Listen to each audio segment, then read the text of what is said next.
Mutiara Hikmah.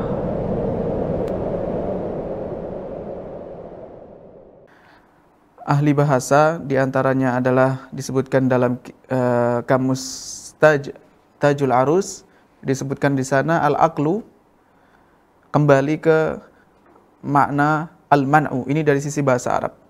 Dari sisi bahasa Arab, al-aql merujuk kepada al-man'. Al-man'u adalah mencegah, menahan, mencegah. Disebut demikian, ya. Dan biasanya orang Arab menyebut juga penggunaan al-aql ini iqalul ba'ir, pengikatnya unta. Ini asal usulnya. Dan ini sesuai dengan penggunaan bahasa ini, al-man'u sesuai dengan makna berikutnya.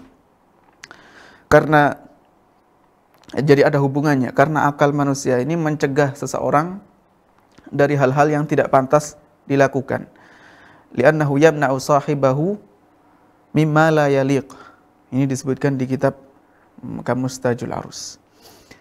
Dan al-aql ini dalam bahasa Arab memiliki beberapa persamaan, memiliki beberapa muradif. Di antaranya al-lubbu, kemudian al-hija, kemudian al-hijr, kemudian an-nuhyah atau an-nuha. Ini persamaan kata dalam bahasa Arab. Sedangkan definisinya had ini istilah ta'rif menurut para ulama mantiq, ya. Mereka ingin mendefinisikan sesuatu ini dengan had. Had ini ciri-cirinya adalah al-jami'ul mani'u haddul haddi au qila dzun iqasin minhu wa tardi. Al-had dalam istilah ulama mantiq adalah al-jami'ul mani', yang mencakup apa yang masuk ke dalam definisi tersebut dan mengeluarkan hal-hal yang tidak masuk dalam definisi tersebut. Al-jami'ul mani'u haddul haddi, itu adalah ta'rif dari al-had. Ya, biasanya begitu. Ta'rif definisi, tapi had lebih khusus lagi. Karena mendefinisikan sesuatu bermacam-macam. Ada yang dengan permisalan, ada yang dengan pembagian, taksim, ada yang menggunakan isyarat dan seterusnya. Wa intasya wa audun ikasin intasya wa tardi. Audun ikasin intasya wa tardi, atau istilah lainnya adalah al-aqsu wa tard. Ini sama saja dengan al-jami'ul mani.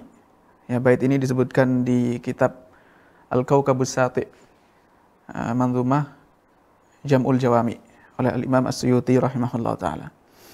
Baik, kita kembali ke akal tadi.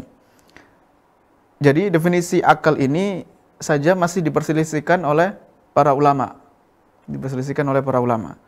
Di antaranya yang menyebutkan pendapat dalam hal ini adalah penulis Maqayisul Lughah. Mu'jam Maqayisul Lughah. Disebutkan di sana salah satunya adalah yang pertama ini, al-habisu an dhamimil qawli wal fi'l. Sesuatu yang mencegah seseorang dari ucapan dan perbuatan yang buruk, yang tercela, yang tidak baik.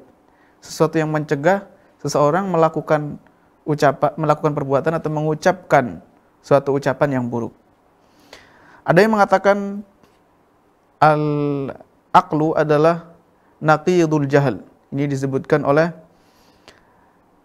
Al-Khalil Ibn Ahmad dalam mu'jam beliau, Mu'jamul Ain. Dan disebutkan juga di kitab Mujmalul Lughah.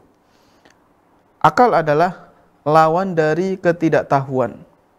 Al-jahl itu tidak tahu. Kemudian yang ketiga pendapat dalam mendefinisikan akal adalah, ini disebutkan oleh Ar-Raghib Al-Asfahani. Al-aqlu yuqalu lil quwwati al-mutahayyi'ati liqabulil ilm. Kekuatan seseorang, potensi seseorang untuk menerima ilmu. Jadi memang saat ini akal itu tetap ada walaupun orang tersebut masih belum mengetahui ilmunya, belum memahami, belum mengetahui. Tetapi adanya potensi untuk memahami itulah disebut akal. Jadi walaupun bayi masih kecil atau anak kecil disebut berakal. Karena dia berpotensi untuk bisa menerima ilmu, atau saat sedang tidur tetap disebut juga seseorang al-aqil. Ya, seperti itu.